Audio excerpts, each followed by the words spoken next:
Let's kick it. Atlanta Soccer Tonight is live on 92.9 The Game and the Odyssey app.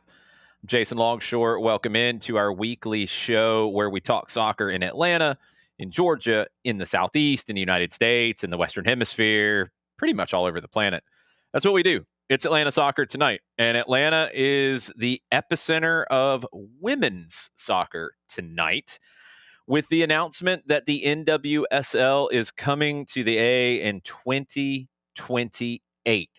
The event just wrapped up a few hours ago over in West Midtown, and we've got some audio for you from the event. You're going to hear from a lot of the particulars that were involved in this. Madison Cruz is going to join the show here in just a bit as well.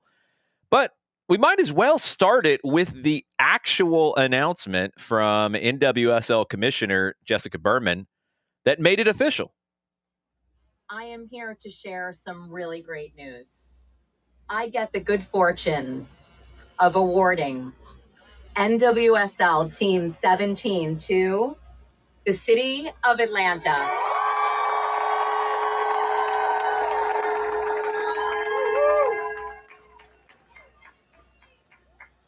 Seventeen's a good number. So I just want to share a couple of remarks. When we decide to admit an expansion team, we make sure that we have great ownership, that it's a great market, and that you have top-notch facilities. These women deserve all of that. You have some of the best ownership in professional sports in the Blank family. You have an incredible sports market that knows how to show up week in, week out for your teams. Go Atlanta. And you have top-notch facilities in Mercedes-Benz stadiums. And guess what? This ownership group is going to build a first-class, purpose-built training facility for the best women's soccer players in the world. The rising tide will lift all boats in the NWSL, and I enjoy so much having the privilege of welcoming a new team to our league because I get to be a fan until you sign your first player. We'll see. I am here to share some We'll see really when that great, comes out, when that first player to share gets signed. some really great news. As we get that audio off. Sorry about the technical difficulties. That was Jessica Berman, the commissioner of the NWSL, and I'm very excited to see when that first player is going to be signed. What did we learn tonight that we didn't know from what had already been reported? We learned that it will start in 2028. We learned that they will definitely play at Mercedes-Benz Stadium. That was all but confirmed up until tonight. More to come in terms of announcements and things. Learned that they are going to build a training facility that will be first in class, as you would expect. Learned that this team is going to be a very important part of Arthur Blank's sports business. And if you know Arthur Blank and you know how he has operated in his time in Atlanta, in his time previously with Home Depot, you're talking about somebody who doesn't do things halfway. It's always to the top level. This is going to be no exception. Remember when Atlanta United launched and people had questions about if it would work, and people had questions about how serious the commitment would be?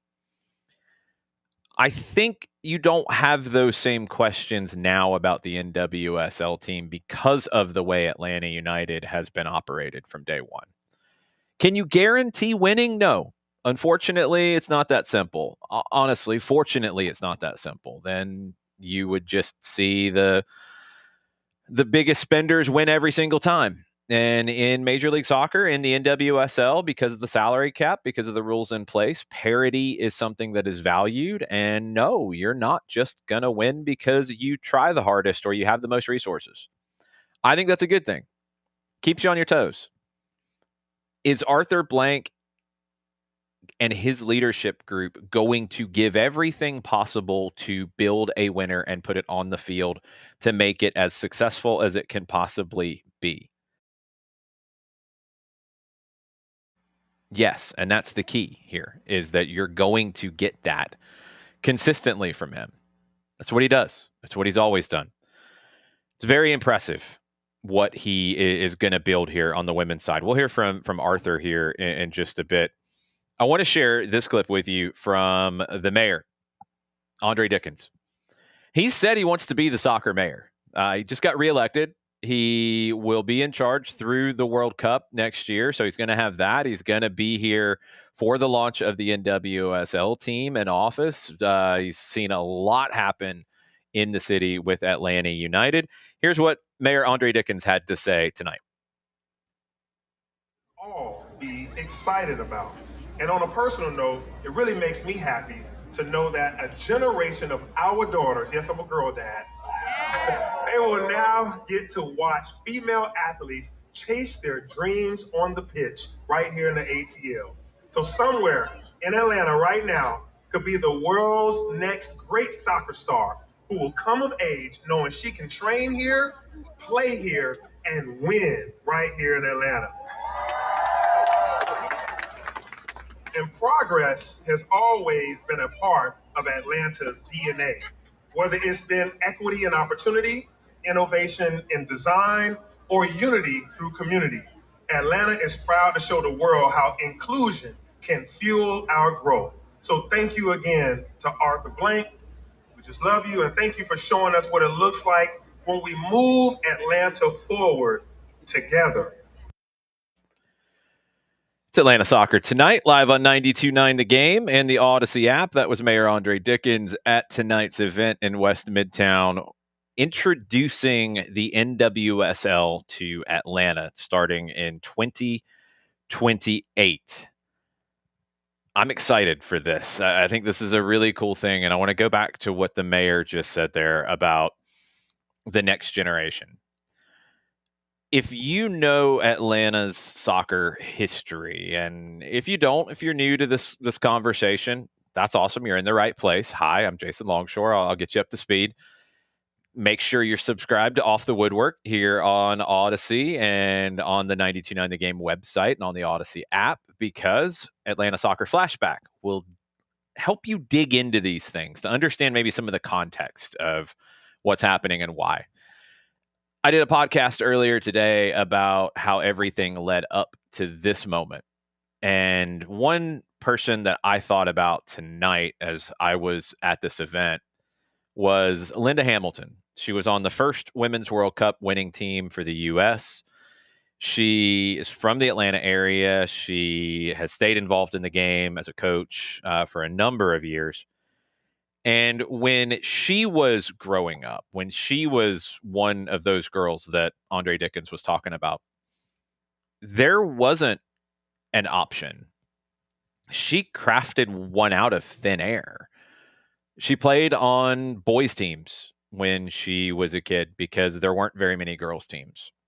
There was not organized girls' high school soccer at that time. Cobb County, it was a fight through the 80s to try to have high school soccer.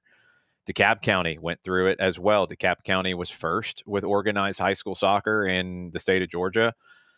Late 70s, early 80s. Cobb eventually followed. Other schools did as well, but you didn't have a Georgia high school state champion across the state until 1992. Linda Hamilton won the World Cup in 1991. There are a lot of generations of girls who did not have these kinds of opportunities that this new team is going to provide. It's going to inspire dreams. I mean, look, that's the biggest thing here about this game, and we've seen it firsthand with Atlanta United. When kids get a chance to go to an Atlanta United game and they see the action on the field, and they're not that far away from the action on the field, and they can hear the action on the field, and you can just feel it. When you're a kid and you get that experience, it can open up dreams inside you of something that you want to be down the road. Now girls are going to get that opportunity as well in the city of Atlanta. And Whether we're talking Linda Hamilton, who's won a World Cup, Kelly O'Hara, who's won a World Cup, Emily Sonnet, Jane Campbell, outstanding professionals all over NWSL rosters, player like Croy Bethune, one of the best young players in the league right now at the Washington Spirit. It's going to elevate what's happening here already. You're going to see an academy be brought in to develop talent. That's becoming a bigger and bigger focal point in the NWSL.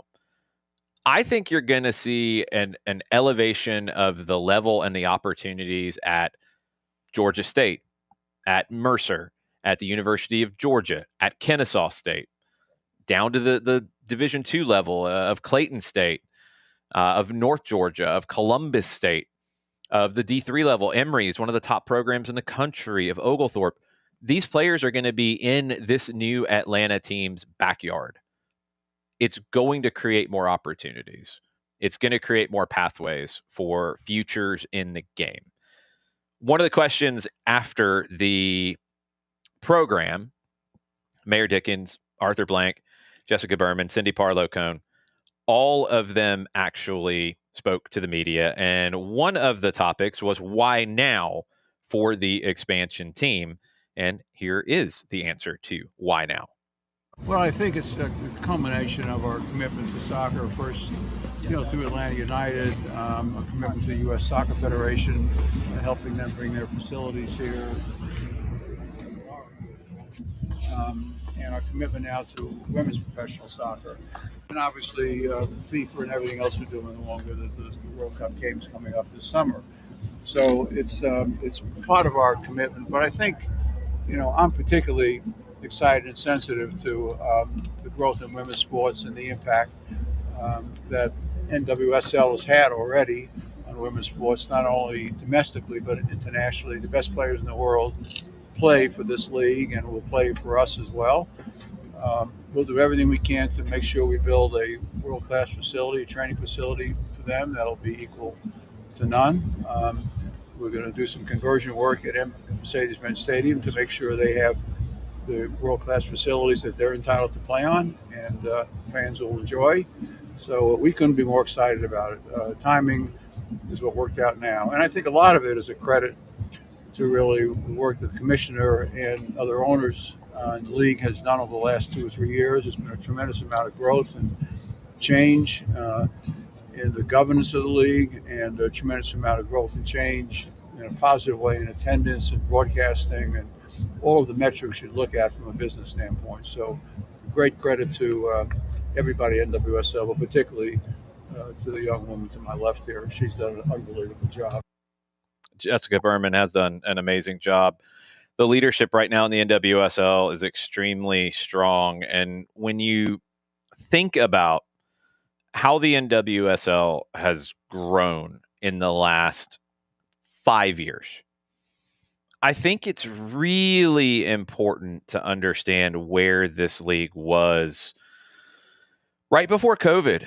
And the reason why I think of that, and it comes to mind for me, is I will always remember the Atlanta United home game before COVID stopped the season, the last home game before that, when we had Arthur Blank on in our pregame show, and Arthur, without being asked about this, brought up the NWSL and brought up that they were exploring it and talking about it and figuring out what they might be able to do with it.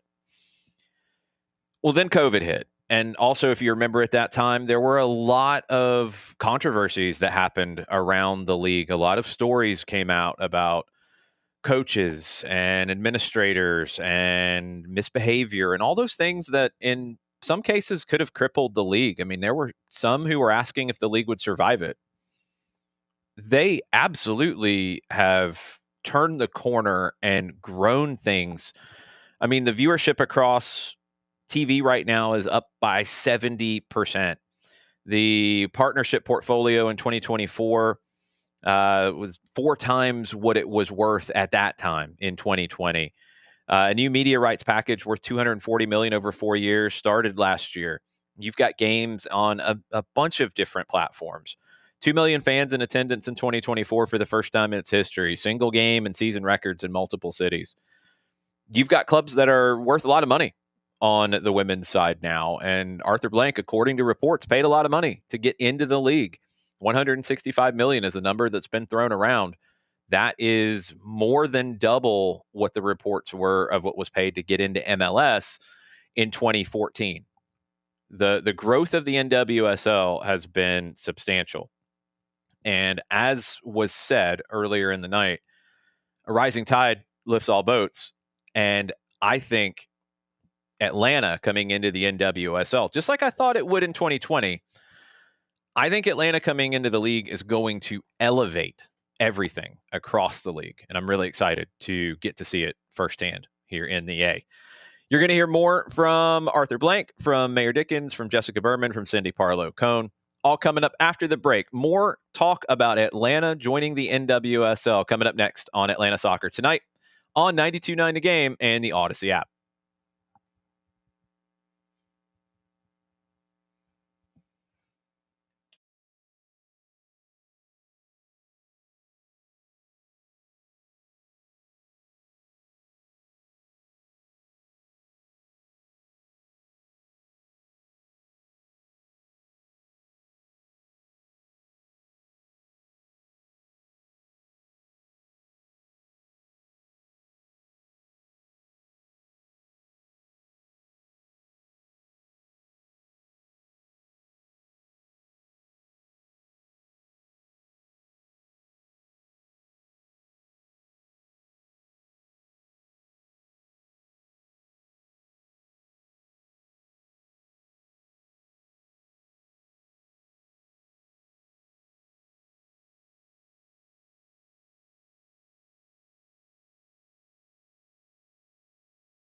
Welcome back. It's Atlanta Soccer Tonight, live on 92.9 The Game and the Odyssey app. Big night in Atlanta soccer history. The NWSL is coming in 2028. We learned some of the details about that at the big event at West Midtown tonight. Here is some of the first things that Arthur Blank said after that big announcement. Today marks another tremendous milestone for our city, for our state, and for the sport of soccer in America. It's an honor to officially announce Atlanta has been awarded National Women's Soccer League Club number 17. And that'll match our 17s. The theme of this event reflects my deep belief, empower her, inspire all. I was raised by a determined woman whose strength, fire, and resilience shaped every part of who I am today. My mother taught me that true power is found in perseverance and in the courage to chase your dreams, even when the path ahead is uncertain. Time to bring on a special guest, somebody you know from Atlanta United pregame coverage here on 92.9 The Game and the Odyssey app.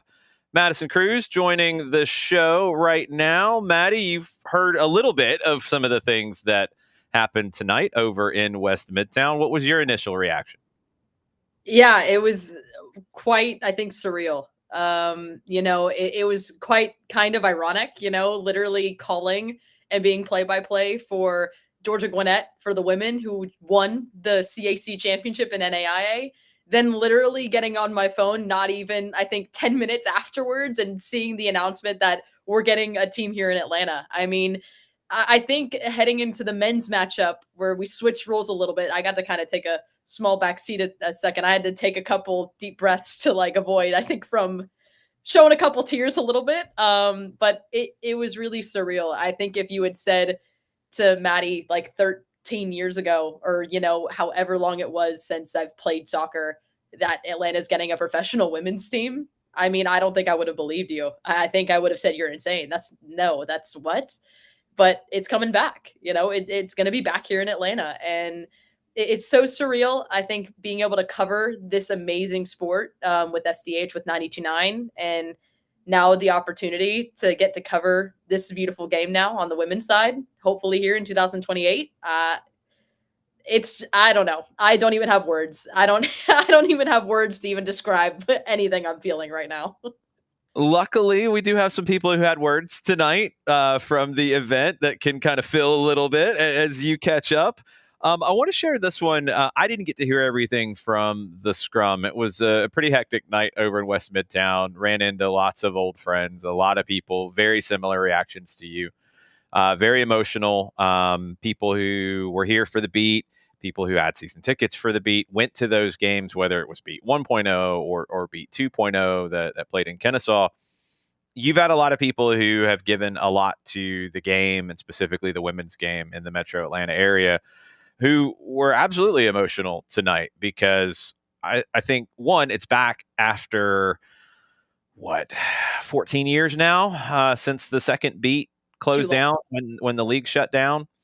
Probably would have happened sooner in a lot of different timelines, and then you had a major pandemic that kind of changed things, and the league also turned the corner at that time. And it's kind of fitting that it's going to be team number 17 with Atlanta and the number 7. I'm glad you picked up on that because I was also going to say it. It was a common thread tonight for sure. It's kind of fitting that it took until team number 17. I wanted to share this clip from what Jessica Berman, the commissioner of the NWSL, said about what Atlanta brings to the NWSL. And also Arthur Blank chimes in. Here you go.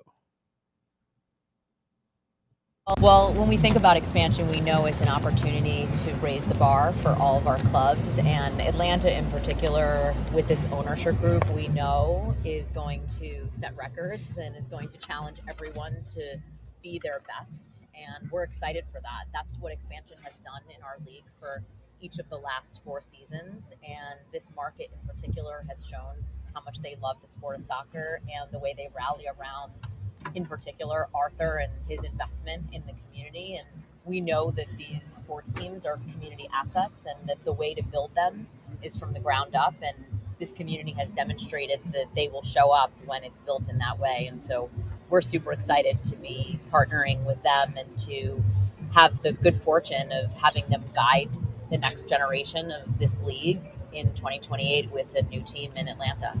The other thing I would add, Doug, I'm sorry, just one second. Another thing I would add, I want to give assurance. Atlanta United obviously didn't have the kind of year on the pitch this year that we'd like to see. We brought back a new coach who we think, an old coach who's a new coach now, and will help restore us to the level of play you expect to see. But we're building their NWSL organization and franchise from the ground floor up. We'll be hiring a ton of new people. It won't be on the backs of Atlanta United. It'll be done separately with separate resources and separate commitment to soccer generally, but specifically to women's soccer. What have you? I think that's a really important conversation here because, yeah, there was some concern when this was being talked about of, well, is it going to hurt the men's team to have a second team? No, I think there's so much to benefit from having both teams side by side. It's not always a guarantee, just like nothing's a guarantee that it works. But I think when you look at the Portland Timbers and the Portland Thorns, for example, they benefit one another being there. Has Orlando and Houston had that same success? No. And I don't think they're as well run as the Portland teams either. You do have to put in the work to make it work. I think with Atlanta in the NWSL and all of the good things that Atlanta will bring to the league, you're also going to bring some new good people into the league and into soccer in the city that are going to be involved in growing this out.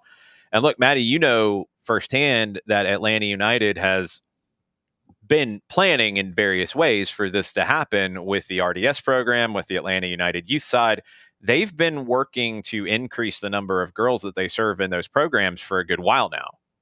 Yeah, I mean, especially with RDS, they have a program in identifying, talent in that regard. It's women's camps. It's not only that too. They also do a lot, especially in helping women coaches and, them trying to excel in that regard and trying to step into that playing field as well. And I mean, I know just personally for me, Atlanta United has done so much in helping my growth as a broadcaster, as a reporter, as a broadcaster, you name it, all the above. I think I've grown in all of those areas in the last year and a half of covering Atlanta United. I mean, Atlanta United gave me the platform to call Atlanta United Academy games, to call Unified games, to be one of the voices of Atlanta United too now. And I'm forever grateful for that. And, 92.9 getting me the chance to, be a part of pregame and postgame. Like, Atlanta United has set my path in that regard as well. Not only in, I think, shaping the way that I knew I was going to work in sports was through Atlanta United, but now even as my career progresses, helping me in that regard. But I think even though you haven't been seeing it a whole lot, Atlanta United is doing the work to put into women's sports, to put into seeing more women excel in this career, excel in soccer in so many different avenues, not just I think from the standpoint of players. It's coming from coaches. It's coming from referees. It's coming from broadcasters, journalism. It's coming from digital team. It's coming from social media. It's coming from communications. It's coming from all over the place. Yeah, I think what I love about soccer specifically, and the NBA and the WNBA are getting closer to this as basketball evolves and changes. You don't have the above the rim play in the WNBA that you have in the NBA. So the game has a little bit different feel, but it's close. Softball and baseball, very different. Flag football and tackle football, different. Soccer's very similar. The game is the game. The game plays the same way. The conversations that we have about tactics and game models and adjustments and counter pressing and all the different things. It's the same conversation in the women's game. It's what's been one of the cool things is seeing the level grow in the high school game and the youth game and the college game and continue to get better and better. I think you have a situation here where you're adding a team that will increase more access to the game. And that's going to be across the board. That's going to be to basically launch another professional club. So comm staff, marketing staff, athletic training staff, like all of that. You're creating more jobs in the sports industry. You're creating more opportunities. And yes, you're going to create a lot of those spots for women. But I also will say this, and I think it's something that I will challenge people with. I love women's soccer. I always have. I probably wanted to emulate as a player Mia Hamm as much as any men's player that I grew up watching, maybe outside of Diego Maradona, but that's a different conversation. Um, it's the game's the game, and it is important for men to cover the women's game. It's very important to talk about it. It's very important to support it. It's very important because it is a wonderful game, and these are incredible athletes. And what I love more than anything about where this conversation has gone in the last maybe 10 years, as we wrap up the segment of Atlanta Soccer tonight. In the past, I think women's professional sports was sadly too often looked at as something people should do or looked at from more of a nonprofit charitable kind of side. That's gone. This is a business. And Arthur Blank's going to treat it as a business. Is he going to invest in it, knowing that it will take some investment to get the returns that he wants to see out of it? Absolutely, he will. Mm-hmm. But this is a business, and it's going to be run as a business. And he is there with this team to win. And he's going to hire the people that will help him win. And he's going to go sign the players that will help him win. That's what he is here to do. And he's going to create a lot of good with this down the road as well. But it's about being a business and a sports business where the ultimate goal is to win trophies. And I mean, you're looking at what's ahead in women's soccer. 2027, you have the World Cup. That's going to be like all over the world now. And even also, you're looking ahead to 2030, 2031 for that World Cup as well. You're looking ahead in that regard as the women's game is growing. You're also looking at it not only you look at the Euros this summer. Record-breaking numbers of viewership watching the women's Euros. Like, you're seeing an increase in women's soccer, and it's being proven that it's not just, oh, okay, we guess we have to have a women's soccer team. It's being like, no, we want a women's soccer team because it can succeed, it can do well, and people will consume it. It's a big also thing, too, that people say, oh, well, nobody watches women's sports. Well, here it is. People are watching women's sports. You better get on board. Yeah. I mean, it's foolish, and there are people who will downplay it and they say it and they aren't going to go away. There are more people who are shouting much louder the other direction now. Yep. And that's what's so cool about where things are going. We're going to keep shouting about things for another segment. So we're going to take a quick break. We'll be back to talk more about the NWSL coming to Atlanta. We'll talk some other soccer things as well. Coming up next on Atlanta Soccer Tonight on 92.9 The Game and the Odyssey app.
Welcome back. It's Atlanta Soccer Tonight, live on 92.9 The Game and the Odyssey app.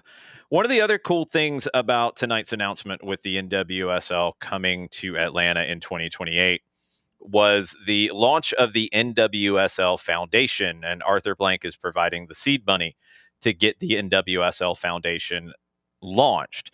Here is John Nelson, our good friend, asking the question in the scrum about that and Arthur's response. Mr. Blank, for you and for Commissioner Berman, the foundation element of this, which was another important element of this, how did that idea come to be, and what are you anticipating? Well, my comment was that we talked to the commissioner over a couple of years now, and the notion of creating the best atmosphere not only for the sport and for the women who are playing, but for all the health issues related to women who participate in sports, regardless of which sport it may be. In the case of soccer, the history is that injuries are more of a factor for women than they are for men. So we were interested in terms of not just our league, but the greater issue of women participating in sports. How do we help with health and safety issues? And we found a great partner in Commissioner at NWSL, and want to help support their foundation in that regard. And we'll support them with our foundation, not only resources, but giving them access to the staff that we use to do work in that area. Yeah. Thank you. I think it was really two things. When we look at the growth of women's professional sports and women's soccer in particular, we know that not just through the lens of female athletes, but more broadly, women's health issues have not gotten the proper attention, resources, and support that it needs for women to be able to thrive and live healthy lives. And that's even more true for female athletes. And just by way of example, we have the most mothers in our league. There's almost no research on being pregnant and returning after to become a professional athlete. We expect upwards of 15 players to return to play next season who are currently expecting children, and we want to be able to support them with best-in-class resources and medical health and innovation. And when we looked at those business challenges and some of the things that stand in the way of us taking this league to the next level, and we see the amazing philanthropy of Arthur Blank and his family, we knew that there was an opportunity to bring those teams together. In addition, I'm sure everybody in this community knows Rich McKay, Arthur, Josh. This organization has worked side by side with the NFL on all kinds of health and safety issues for decades. And we think that there's a lot of opportunities for us to learn what they have learned in their work with that league. And so we're excited to just bring our organizations together and make sure that these women, these female athletes, are getting the research, resources, and attention they deserve.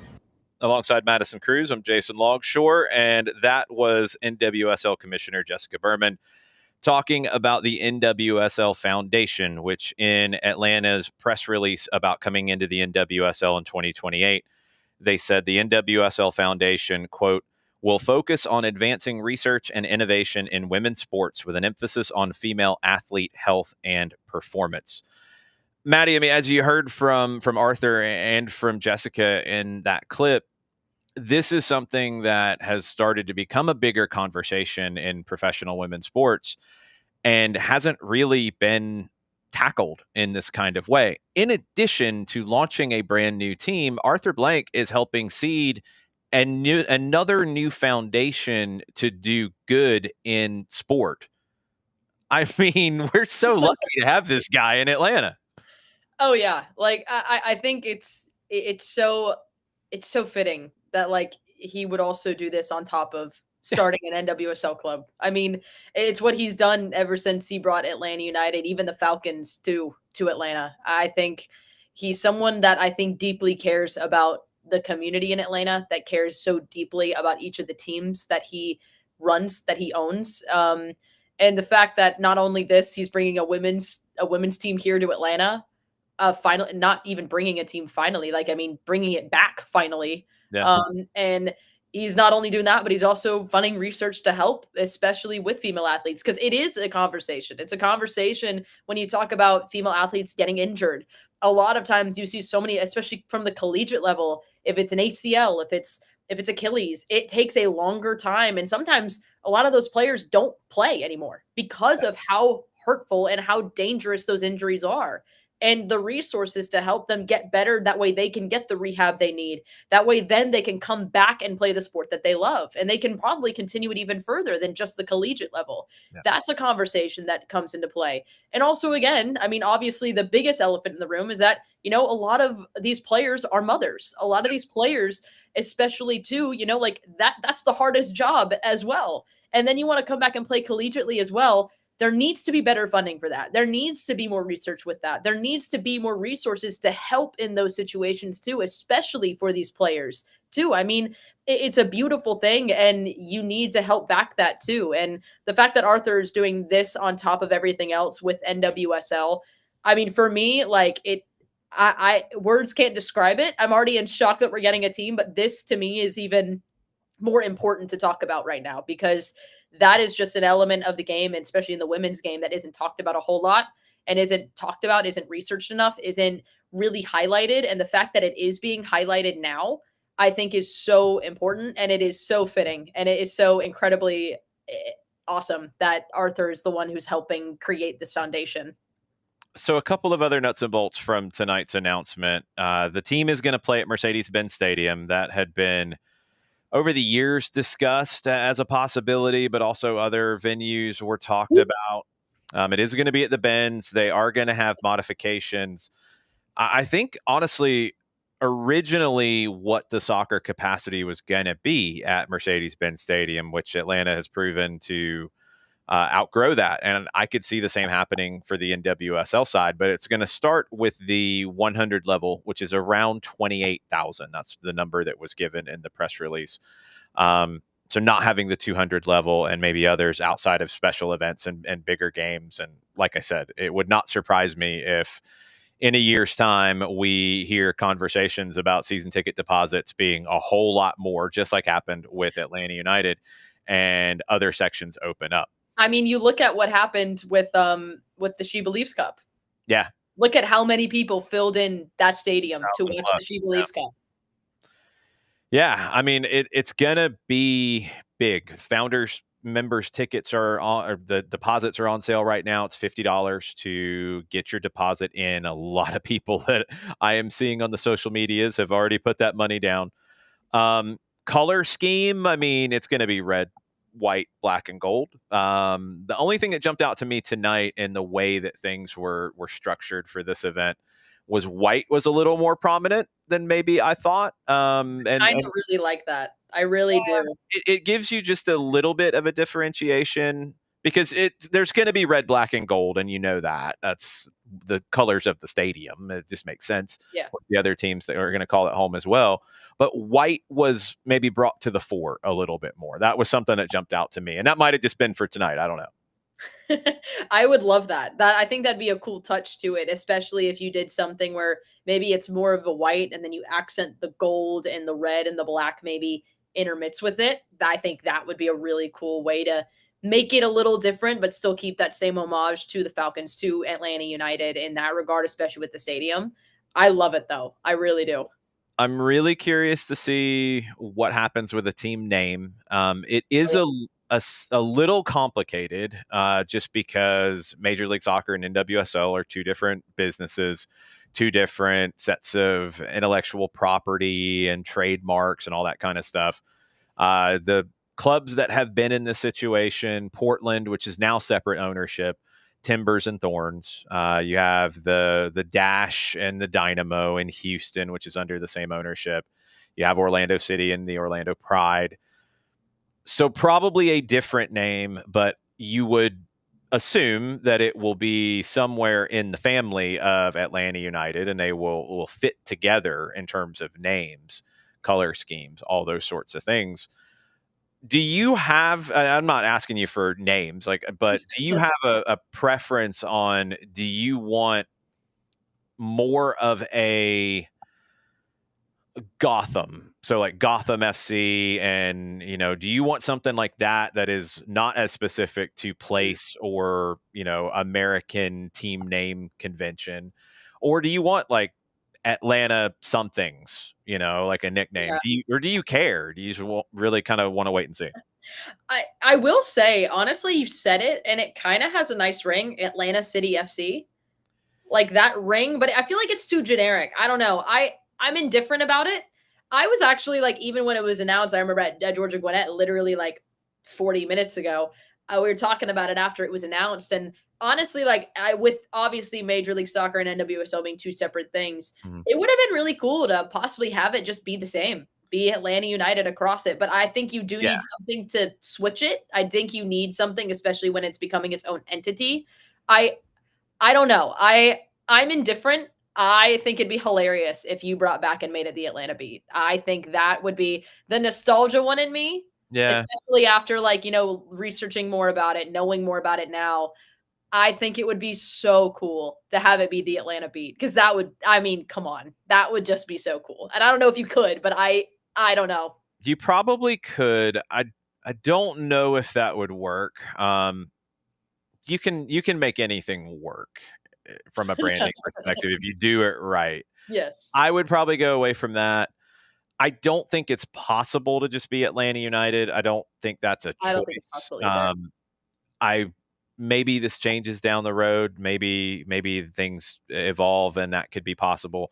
I mean, Chelsea is Chelsea in the Women's Super League and in the Premier League.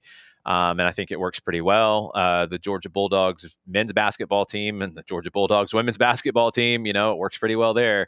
So I'd love to see that be a possibility, but right now it just isn't. So I don't know. Like, there's been things floated out there, like using Terminus in the name to play off of kind of how Gotham is done. There's always the ideas of playing off of the Olympics Oh yeah. and things with that. So, all kinds of different ways to do it. I'll be fascinated to see where that goes.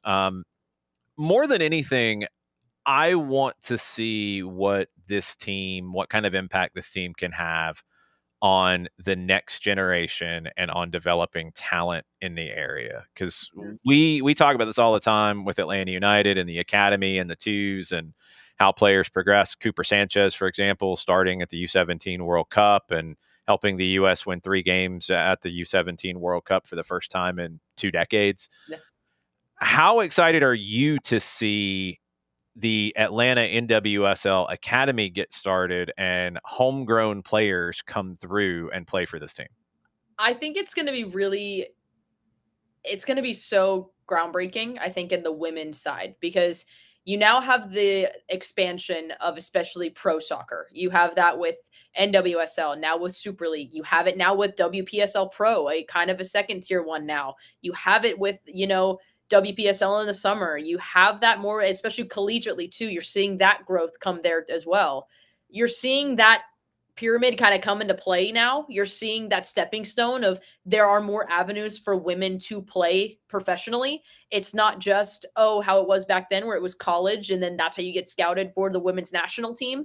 Yeah. You now have that ability to go play pro and to be a pro for a while and do that now. And I think with the academy, it now sets the precedent that you can be committed to this and this can be a passion. This can be an avenue where you start at a young age and you work hard for it. And it's going to happen. I mean, how many of these young homegrowns have we seen through Atlanta United? Jonathan Ransom, Cooper Sanchez. You have Aiden Torres. You have Jay Fortune who came in, Matt Edwards, and Luke Brennan. You have so many of those players who were in the original first ever class of academy. And they made their way to the first team. And some of them are still playing on the first team and are a part of it. That is a big factor. And I think with this women's academy, with that being solidified, you're going to have that same thing. You're going to have these young academy players who are going to be playing, who are going to be huge members of these original class. And they might be the ones that we're looking at years to come who are still here in Atlanta, making a statement, pressing for minutes. I think it's huge for the women's game because now it gives that avenue of I can be committed to this and I know that I want to be a professional soccer player, and it makes the avenue to get there so much easier. And you get the resources to help with that too, which is a big factor that I don't think women's soccer has had in a while. Now you're getting it more in some areas. Now I think it's going to create a bigger jump, especially here in Georgia, because we talk about the men's side about being a hot soccer bed and everything else. The women's side is just as hot too here in the state. It is absolutely just as insane. You look at McIntosh, Stars Mill, you look at Lambert, you look at Mill Creek, you look at so many other places in the state, Dalton. You have, like, I called today at Georgia Gwinnett 2 Dalton High School players who had pivotal moments in the match, who created chances and won Georgia Gwinnett the CAC championship. You have so much hotbed of talent here and so many different levels at the collegiate level. You have so much different areas. You have Georgia Impact, who's making waves right now, especially heading into WPSL Pro. You have so many different avenues. And now it's going to make that even so much more easier for these players to be able to jump to that professional level. And what's going to be cool is you're going to have then the next wave of people like a Dominic Chonqui who are going to be sitting in the stands at that first game in 2028 and say, I want to get there someday. Who are going to be the ball kids like Caleb Wiley at a championship and then are going to, be a first team player. That's what changes the game. That's what changes the picture. Arthur Blank changing the game for soccer in Atlanta, in Georgia, in the United States with the launch of NWSL Atlanta for 2028. That season will kick off with Atlanta in it. We'll be talking about everything as this builds out, just like we do with everything Atlanta United. We're going to have an AST special on Thursday afternoon, where Maddie and I will recap everything that Tata Martino says to the media. That press conference will be in the morning on Thursday. So tons of conversations to be had about soccer in Atlanta, on the men's side, on the women's side, everywhere, because that's just what we do here on AST and on 92.9 The Game and on the Odyssey app. Thank you to everybody for listening. Y'all have a good night. Make sure you're following her, Madison Cruz 7, on social media. I'm at Longshore. The station's 92.9 The Game, and we'll be back for another edition of AST Thursday afternoon on the podcast side on Off the Woodwork. Adios, everybody.